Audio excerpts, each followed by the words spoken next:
Jeff Rains with Foundation of Civilization and Our Changing World. What's been happening around the world this week? How are U.S. Canadian trade talks going? Who's still in conflict? What conflicts may have been resolved?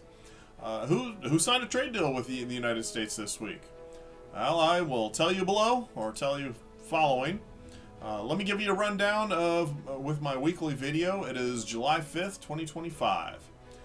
World runs on energy, and so that's where I usually start with the oil prices. The West Texas oil costs were at $66.50 a barrel. The Brent was at $68.30 a barrel, and OPEC basket was at $69.79 a barrel. Gold ended the week up this week. Again, I guess some fears are emerging again. Gold ended the week at $3,336.74. Silver was likewise up at $36.93. The Baltic Dry Goods Exchange dropped a little bit this week to $1,436. The bond prices. The U.S. 10-year bond was at 4.351%. The UK bond was at 4.5625%. And the Japanese bond was at 1.4352%. Naval and military deployments. ISR flights were the same as we've seen for quite a while. They are checking things on the southern border and throughout the country, including the western mountains in the U.S. I don't have any updates on aircraft at Diego Garcia. As far as I know, they still have the 4 B-52s there. The naval ships, we actually gained a ship this week. We're back up to 293 ships. 103 are deployed and 86 are underway. The USS George Washington is on patrol in the Pacific. The America is on routine operations in the Coral Sea after paying a visit to Australia. I believe it was Melbourne, Australia. The Carl Vinson is operated in the Arabian Sea. The Abraham Lincoln, as far as last report we had, was in San Diego. The Truman, still taking a break and recovering from its last deployment, last trip, and at home in Norfolk, Virginia. The Nimitz also is operated in the Red Sea. The Ronald Reagan is still, last report, was away from Bremerton, Washington. The Tripoli was in Sasebo, Japan, which is a switch because the America used to be in Sasebo, Japan. The Wasp, as far as we know, is in Norfolk, Virginia. The Iwo Jima is conducting operations in the Western Atlantic, along with the Gerald R. Ford. And, it's the H.W. Bush that is conducting operations in the Western Atlantic. The Gerald R. Ford is off on a regular scheduled deployment. European markets. The DAX ended the week at 23,787.45. The FTSE ended the week at 8,822.91. And the CAC 40 ended the week at 7,696.27. The IBEX ended the week at 13,973.00. In the nation of Serbia, thousands of protesters were lining the streets, blocking the roads in Belgrade and other Serbian cities on last Sunday night. These demonstrations come as a huge rally in the capital, calling for snap elections and for right-wing populist president Alexander Vučić to be removed from power. Anti-corruption activists said the street blockades were a response to the arrest of a large number of citizens after Saturday's rally in downtown Belgrade, which drew 140,000 people. There was an axe attack in southern Germany, in Bavaria. 4 people were injured. This was on a train. Government officials would not identify the ethnicity of the attacker, but witnesses were quoted as identifying him as a Syrian man. He was detained by police. The United States was concerned over in Ukraine. This has to deal with Ukraine. But the United States was concerned about weapons stockpiles and had well, they actually toyed with the idea of halting shipments, weapons shipments to Ukraine.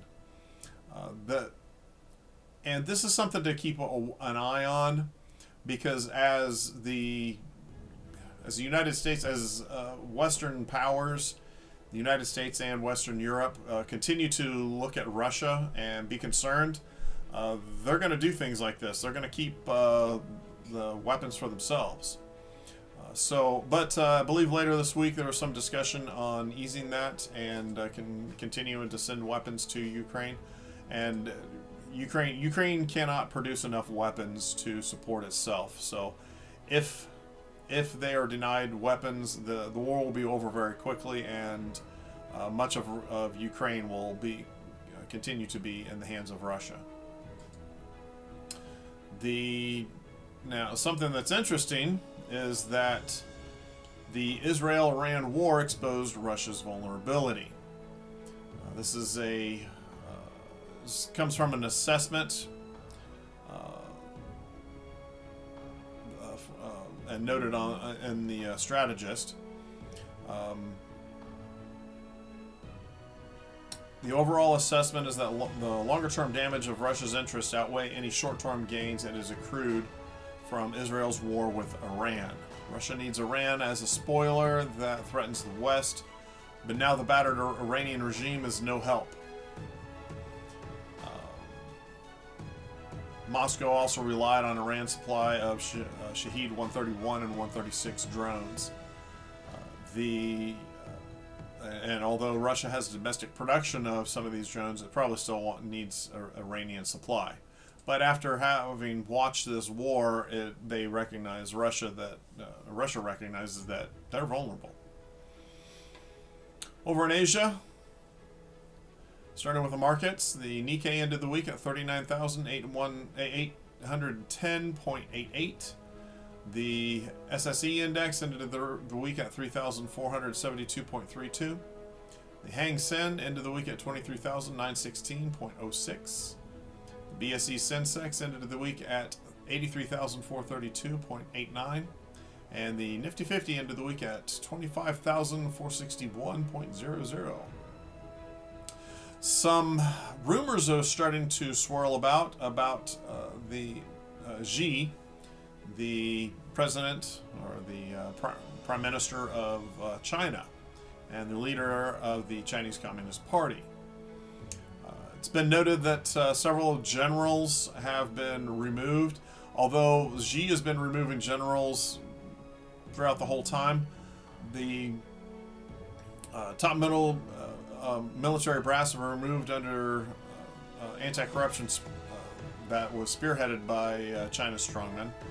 At least that was it was anti-corruption that was the selling point.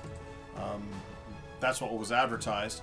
Many of these removals were done for political purposes, which allowed Xi to exert greater control and by removing generals who didn't agree with him. The military chiefs who have been removed in recent weeks are all loyalists to Xi. And in fact, that many of them were in part of his inner circle. Their removal was not only a surprise to outsiders, but indicated that there was a fight occurring between various factions of the party. That's something to keep an eye on. China's struggling. China's in trouble financially. Trade with the United States is still shaky, and they're going to come up to another deadline, and we're going to see what they have to say, what they plan to do. So who did sign a trade deal with the United States this week? Well, that was Vietnam. One of the sticking points with Vietnam was that Vietnam was a front for a lot of Chinese firms. They would bring parts into Vietnam, relabel them, or they would do some minimal work on them, and then they would ship them off to other countries, especially the United States. So tariffs are set at 20% for goods made in Vietnam and 40% for goods shipped through Vietnam. In the Middle East, The U.S. President said that Israel agreed to the necessary conditions to finalize a 60-day Gaza ceasefire. Let's hope that it sticks this time and we don't have more shootings and bombings. Despite much of the advertisement, the Pentagon assessed strikes on Iran's nuclear program set it back 2 years. And now that there is a ceasefire going on, Iran is using this post-war or post-conflict period to crack down and reassert control, which is going to have to if the ruling mullahs plan to remain in power. Now, in Africa, I should have caught this last week, but a peace deal was signed between Rwanda and Congo. This was on June 27th, which ended the dispute between the two countries, and hopefully the peace will stick. If you guys remember, Rwanda invaded Congo and took over a few towns. I say Rwanda. Rwandan-backed rebels, militias, which pretty much everybody knew were Rwandan irregular forces. They had a Rwandan training, Rwandan weapons. Then I believe there was actually some conflicts where Rwandan troops did enter Congo. But hopefully now they've worked something out and they will realize a peace deal. Over in Mali's army said that it repelled attacks this past Tuesday morning and neutralized 80 militants. But they didn't mention if there were any other casualties, which leads to question some of the reporting. Their attackers, Jamaat Nusrat al-Islam wal Muslimin, they're an Al-Qaeda linked group, said they were behind the attacks, and they claim to have seized 3 barracks. Who knows what's true or what's not true? Mali has been racked with deadly Islamist insurgency for some time now, for about 10 years, as well as separatist movements. In the Americas, Dow Jones Industrial Average ended the week at 44,828.53. The S&P ended the week at 6,279.35. And the NASDAQ ended at 20,601.10.10. Most of these are scraping the top. They are getting pretty close to the highs that they've seen in the past. Now, Canadian-U.S. trade. It is, of course, it's hitting some sticking points here. Canada has conducted a review of its purchase of F-35 aircraft, in particular 88 F-35 aircraft, and they note that the purchase is in jeopardy because the cost have soared 50% to almost 28 billion Canadian dollars. They noted that there's significant delays in preparing airbase infrastructure, and it won't be ready until years after the jets are delivered. Worldwide, a shadowy crew of international cyber hackers known as Scattered Spider are believed to be behind the airline attack, and the FBI is warning. The gang is linked to data breaches at insurance giant Aflac and several major retailers in the United Kingdom in recent years. Now it's set the sights on air travel. FBI is concerned and posting urgent warnings. There was also a hacker attack by the Sinaloa cartel, and according to a review, they offered a menu of services that included manipulating mobile phones and other electronic devices. The individual was able to obtain information on calls made and received by the FBI attaché, as well as geolocation data.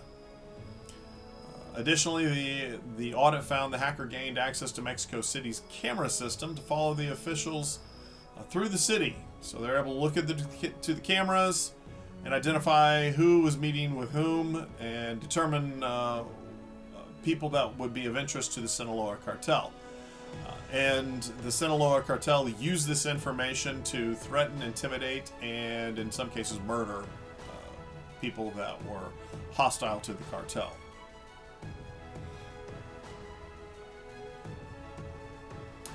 Some good U.S. economic data. The unemployment fell to 4.1%. This came as a surprise with 147 new jobs being created in the month of June, estimated in the month of June. This is also with a revision for April and May of an additional 16,000 jobs. Not only did we see more jobs than we expected, only 110,000 were expected, but not only did we see more jobs than we expected, but the average hourly earnings climbed to 3.7%. It climbed 3.7%, not to 3.7%. Last month, I noted that there was a terrorist attack in Boulder, Colorado. A 82-year-old lady, well, actually several people. One of them was an 82-year-old lady, and I believe she was a Holocaust survivor. And this was back on June 1st. She has succumbed to her injuries, and she has passed away. Her attacker will have his charges upgraded to murder. This week, Sean Combs, known as P. Diddy, professionally known as P. Diddy, was found guilty on a couple of charges, but acquitted on the most serious charges. He was found guilty on 2 counts of sex trafficking and a single count. I'm sorry, they found him not guilty on sex trafficking and a single count of racketeering, and guilty on 2 counts of transportation for purposes of prostitution. Now, his trial is very closely related to Jeffrey Epstein. There are a lot of similarities to what he was doing, and a different set of people that they were targeting, they were getting dirt on, and I found out that this has been going on for quite some time. In fact, had Lyndon Johnson not... Let me rephrase this. Had John F. Kennedy not been assassinated and Lyndon Johnson replaced him, it's likely he would have been investigated and prosecuted because he was running just such an operation. But everything shook out the way that it did, and he ended up becoming president, so nobody wanted to bother trying to investigate the president.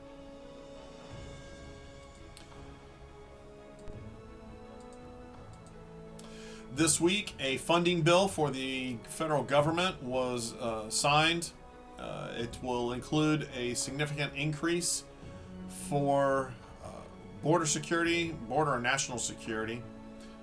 $350 billion, which I want to say it doubles it. No, I think it actually is significantly more. Increases the budget significantly more. But this includes things for like the U.S.-Mexico border wall and for 100,000 migrant detention beds. And the president aims to fulfill his promise for the largest mass deportation operation in U.S. history. They want to add 10,000 ICE agents, and we're already starting to see some of the effects with the facility built down in Florida. Indiana this past week, 2 teens were killed, 5 others were wounded in a mass shooting. And I want to say this was on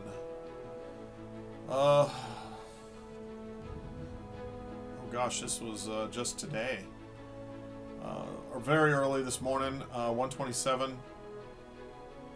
a.m. So late last night, early this morning. Additionally, last weekend, or I'm sorry, not this past week, not last weekend, 4 people were killed, 14 others wounded, as a group of people were departing a venue in the River North neighborhood. People were standing on the sidewalk. Somebody came by, a vehicle came by, and just started shooting into the crowd. And they weren't concerned about who they struck, and ended up shooting 18 people. Like I said, 4 of them died, and the other ones, well, hopefully will survive. In a very terrible tragedy, this past week we saw some dangerous weather struck Texas, in Kerrville. Rescuers were looking through the ravaged region and finding people. 37 people so far. Actually, I think the number was up to 43 the last time I checked. Of a number of people that were dead. There were 27 children missing from Camp Mystic, which is a Christian summer camp along the river, along the Guadalupe River in Kerr County. The problem in this area is that even with a moderate rainfall, the ground cannot absorb the water, and so it builds up very quickly, and the rivers rise very quickly. I used to live down in San Antonio, and we had the same thing. In fact, I went to help with a cleanup one year when the same thing happened. Actually, I want to say that it was worse. We had 2 storm systems that merged right over the area, and it was just devastating. One area we went to, a house was picked up and moved down about 4 lots that sat along the Guadalupe River. At least, well, it had been sitting along the whole Guadalupe River until it got moved. We also found a turtle on the 2nd floor of one house. The mud and muck in the houses it was really disgusting. And unfortunately, it turns up all of the bad bacteria and everything, so it smells really bad. But please pray for the people that are out there, and pray for some of these people to be rescued. I sincerely hope that a number of these people are found, safe and sound. But at this time, I'm very concerned about how things are going to shake out. I'm afraid it's going to be a recovery operation instead of a rescue. Potentially still is a rescue, but the more time ticks away, it starts to look worse and worse. So that's what I have for you this week. I put out a couple of, I think, important videos this week. Well, especially my video on the United States and what the United States has done for the world. I hope that you guys will review it. I hope that you guys will like, share, and subscribe for this video. And if you have any comments, positive or negative, please make them below. I greatly appreciate you guys letting me know how I'm doing, or if there's something else you want me to do. Much love to everybody, and I hope that you guys are paying attention. I'm trying to bring you the most important news that I see going on and where it's going to lead us. I want you guys to be able to make good decisions and stop worrying about who's fighting with who. And I pick up the headlines and noted that Orlando Bloom and Katy Perry are apparently broken up. Who saw that coming? But that's not important for you guys. That's okay. Some nice gossip, juicy gossip news. So what? Guys, much love, and I look forward to talking to you guys again very soon. Have a wonderful weekend, and we'll see you next week. Thanks again, and look forward to talking to you soon. Bye.